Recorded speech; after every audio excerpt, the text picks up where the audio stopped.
Հարգելի հեռուստադիտողներ, մենք վերադարձանք խոսելու ենք սպորտից, առողջ ապրելակերպից եւ մեր այսօրվա առաջին հյուրն է պրեմիում կարգի մարզիչ Արսեն Հովհաննիսյանը, ով նաեւ ֆանտաստիկ break dance է պարում։ Բայ Լուիս, բարի առավոտ։ Բարի Լուիս, Անայ ջան, բարի Լուիս Կարեն ջան։ Այնպես որ տոլմա, խոզի բուդման, ամեն ինչ վերցեք դրեք են կողմի վրա։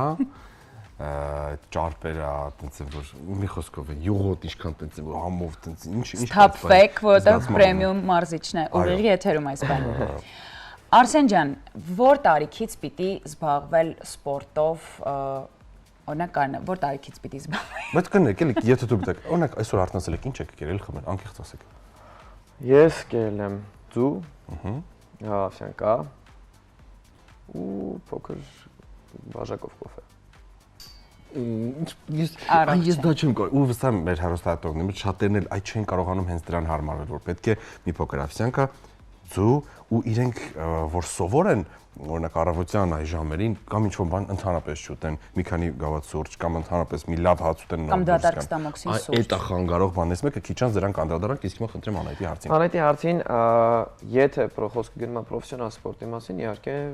ինչքան շուտ, այնքան լավ, այսինքն մանուկ հասակից պետք է պրոֆեսիոնալ սպորտով զբաղվել։ Բայց ընդհանրապես մարզումներին, եթե անդրադառնանք, մարզումները տարիք չեն ճանաչում, որտեղ պետք է մարզումներով զբաղվի յուրաքանչյուր մարդ, որտեղ դա թե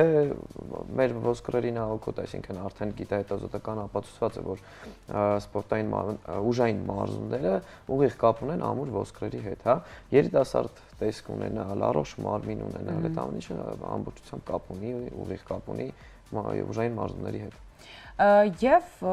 այսպեսի մի հարց, լավ արդյունք ունենալու համար պարտադիր պետք է հետևել խիստ սննդակարգի, այսինքն ամեն ինչից մարդ պետք է զրկի իրեն։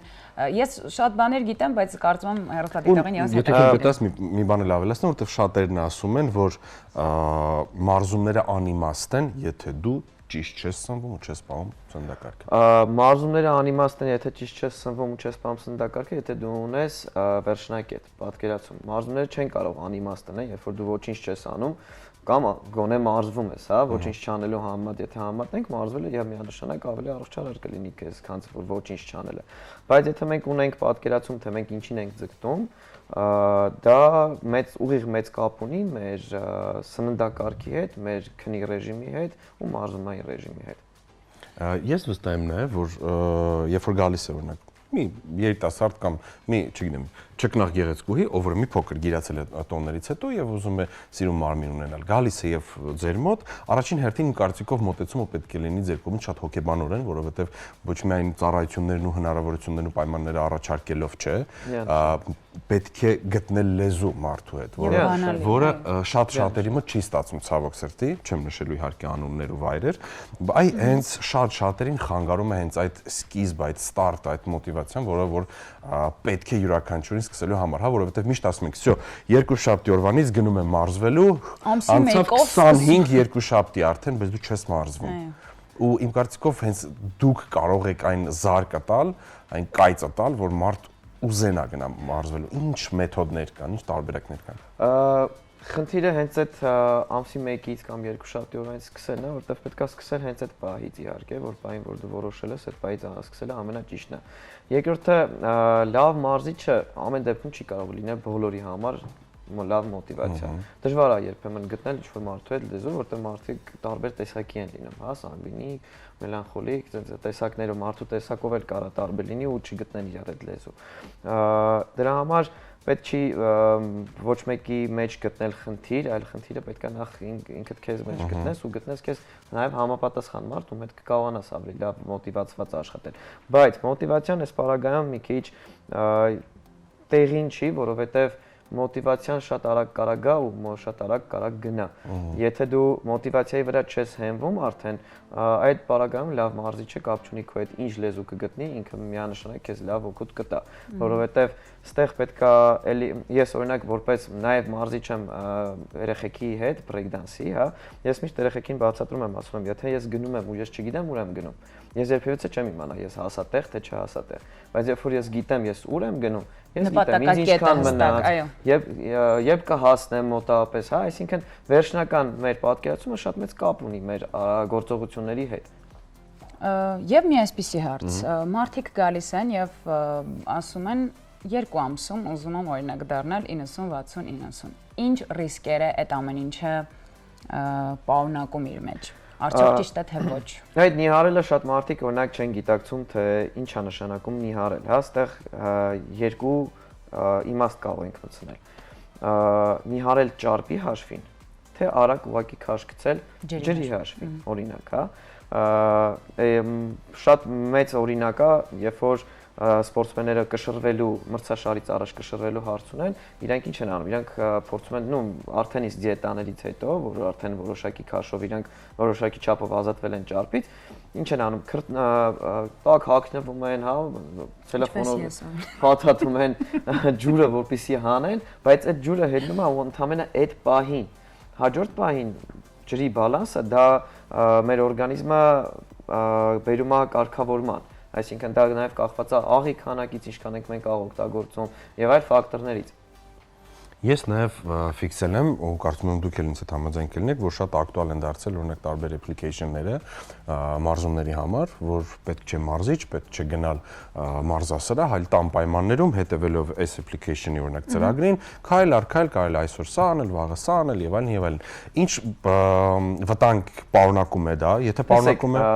օրինակ տղամարդու պարագայում, հա, վարժությունը թեկուզ մի քիչ սխալ անելու պարագայում կարա ինչ-որ մի մկան ուռի, տղամարդու նպատակն է դա, որ մի քիչ ինչ-որ մի մկան ուռած լինի, բայց օրինակ աղջիկերքի այս հատվածը օրինակ չեն սիրում, որ ուռած է լինում։ Ու շատ վարժություններ սխալ անելու արդյունքում, իրանք կողքից իրենց չտեսնելով, չհասկանալով սխալ վարժությունը, իրանք կարան ուղղակի ինչ-որ սխալ մկան նենց անեն, որ զարգան, հա, ոչ թե ուռի, ուռել բառը մի քիչ լեզվացել, հա, զարգանա մկանը ու տգեղ լինի։ Ու շատ աղջիկներ նաև վախենում են հենց այդ դրանից, որ կարա մկանները մեծանան եւ այլն, բայց եթե այդպես լիներ, ուրեմն մկանները այդ լոգիկայով որ մտածենք, որ անդադ զարգանում, ես հիմա պետքա հա, իսկապես այս վերջում իմ բլոգեր ընկերներից մեկը մի բան էր տեղադրել, որ ասում է աղջիկների մի տեսակ կա, որ ասում է ես չեմ գնում մարզասրահ, որ չմկանոտեմ, ու ինքս ինձ շատ հետաքրքիր ասեց, մենք երազում ենք մկան ունենք, որտեղ մկան ունենալը դա շատ բարդ process է ու բարդ ճանապարհ չես կարող գնալ եւ միանգամից մկանոտել։ Հետո sense մի հատ բան կա, որ մեր օրգանիզմը ադապտատիվ օրգանիզմ է, այսինքն եթե մենք տասենք 10 կիլոգրամի ճնշում, հա, նանոսկա ասած ասած, մեր օրգանիզմը աճացնում է դրան համապատասխան, աշխատում է մաքսիմալ պայմանները, եթե ապահովում ենք, աշխատում է մաքսիմալ ապահովել, աճացնել այնքան մկան, որ հաղթարի այդ 10 կիլոգրամը կոնկրետ, բայց ինքը չի աճացնի շատ, 100 կիլոգրամի չափով, որ այդ 10 կիլոգրամը հաղթարի, հետևաբար պրոգրեսիան նագրուսկեքի, հա, որ ինչքան ծանրություն ենք մենք տալիս, տանում այն բանի, որ անդադ փորձենք աճենք, մինչև հասնենք մենք գենետիկորեն մեր պաթոլոգին sense ասած, ու կարելի է ուղղակի ճիշտ պահին հասկանալ, որ մենք արդեն դեպի մեր պատկերացումով տգեղ կողմն ենք գնում, չգնալը, տեղ պաուզա տալ ու քաշերը չավելացնել, ու դրա հաշվին արդեն ուղղակի տոնուսի մեջ պահել մկանները։ Լավ, ինչ անել, եթե 23:00-ին կամ 12:20-ից սառնանը բացում ես եւ տեսնում ես քո սիրելի խմորեղենի կտորները։ Փակիր ուղղակի։ Սառնանը գնա քնի, չէ՞։ Այս պարագայում լավ կլինի այդ խմորեղենը ուղղակի տեղ չլինի, որովհետեւ մենք մարդենք երբեմն մենք չենք կարողանում մեզ զսպել։ Օրինակ ոնց է լինում են սրիվ կոչվածը, հա, որ ասում է դիմանում են ամբողջ օրը դիմանում են, ուղղակի հայերեն բառը չգիտես։ Պայթյունը, օքեյ։ Ոնց է տեղի ունենում։ Տարբեր մարդկանց մոտ տարբեր բաների վրա է գնում։ Այսինքն մեկը կարող է սնիկերս ուզենա, մեկը կարող է խմորեղեն։ Դա արդեն այսինքն ստեղից է գալիս, հա, եթե մենք կարողանում ենք մենք այնօր անայտի թեման խոսում ենք, իմ մոտ դա այնպես է զարգացած, որ ես եթե ունենում եմ այդ պայթյունը, ես ավելի շատ գնում եմ սպիտակուցային սննդի վրա, ինչը հնդկահավի կոլբոսային։ Ավելի առողջարար, առողջարար պարագայում ես չեմ սիրում առանձնացնել սնունդը դնել, ասել առողջ սնունդ, անառողջ սնունդ, որովհետև մեր սննդակարգն է սարքում այդ ամեն ինչը ավելի առողջ կամ ու չափաբաժինները, չէ՞։ Այդ շատ սննդակարգն է հենց։ Որովհետև կարծում եմ շատ սխալ է, երբ միանգամից օրինակ նորմալ ապրում ես, ամեն ինչ ուտում ես, աղը շատ, չգիտեմ, ամեն ինչից օգտվում ես, գազավորված ըմպելիքներ, ու հաջորդ օրվանից զրկում ես քեզ ամեն ինչից, հենց այդ սրիտ ասված այդ պայթյունը, սկսենք նրանից, որովհետև ստրեսը տեժներում, ու ստրեսը արդեն իսկ մեր օրգանիզմին ստիպում է ջուր պահել օրգանիզմը։ Այո, քիչ-քիչ պիտի գազ դրան, էլի, օրինակ չգիտեմ, մի հետապ հանում ես հացը։ 6 բրդուճիկից հանում ես 5 բրդուճիկ։ Հա, գոնե։ Հաճախ օրինակ հնչում է այդ հարցը, որ դիետան է լավ աշխատում, հա։ Սխալ է այդպես մտածելը, սխալ է այդպես այդ կարծիքին լինելը, որովհետև լավագույն դիետան այն է, որ դու կարաս երկար անես։ Որովհետև եթե դու որոշում ես դիետա պահես, մի ամիս դիետա պահեցիր, ինչ որ 5 կիլոգրամից օրինակ ազատվեցիր, հա, բայց հետո դու այդ դիետան չես պահում, ինչա տեղի ունենում, դու հեշտ նորից խախտումներ ես անում, որ ինչը բերում է նորից քեզ այն սկզբնակետին, որից որ դու սկսել էիր։ Կարծում եմ ամենաճիշտը սննդային վարքն է, որ մարդ կարողանա ճիշտ ձևավորի։ Ամենակարևորը, որ դու կարողանաս քեզ բացատրել, որ դու պետքա փոխես քո սննդային սովորույթները։ Այն ինչ որ ընտանիքից է գալիս, այն ինչ որ գալիս, սա պետքա գտնել սխալները, հասկանալ ու այդտեղից արդեն Օրինակ մեր հայկական իրականության մեջ մենք ամեն ինչ հացով ենք, չէ՞ ուտում։ Մակարոնը հացով, պիլմենին հացով։ Շատ սխալ հացով։ Ու փոքրից այդ ամեն ինչը հենց մեր ծնողներից գալիս է։ Մաման մեզ հիմնականում դասում է շատ հաց մի կերեք, բայց ամեն դեպքում ես շատ եմ տեսել, որ գնում ենք տատիկի տուն, հացով կերեք, բան sense այդ խոսույթը միշտ կա, էլի։ Ինչ անել։ Ինչպես պայքարել այդ ամեն ինչը։ Հաց մի առեք։ Չէ, ուղղակի գիտակցաբար մոտենալ դրան, որ քանակի մեջ է խնդրեմը, ոչ թե տեսակի։ Մատնակաշի կես։ Կանում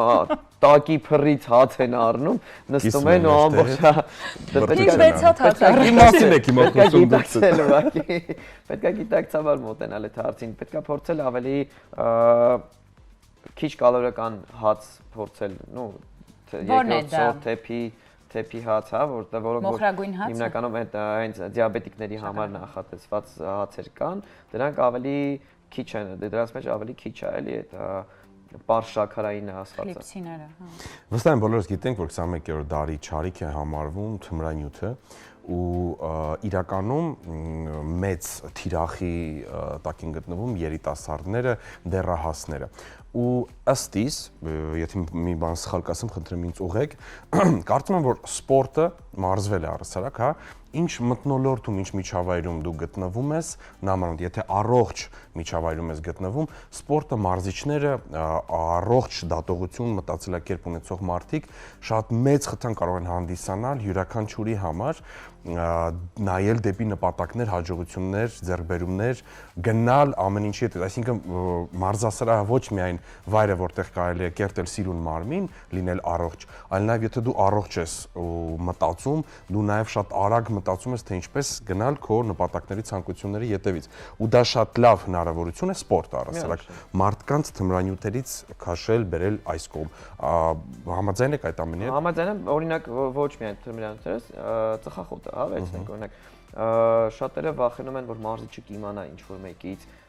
հերու են, վախով են թեկուզ հերու մնում, հա, այսինքն կա այդ լարվածությունը ստեղծում է մարդու մոտ պատասխանատվությունը ավելի ճիշտ, որ ինքը սպորտով է զբաղվում, մարզիչը հանկարծ չիմանա, որ ինքը ինչ որ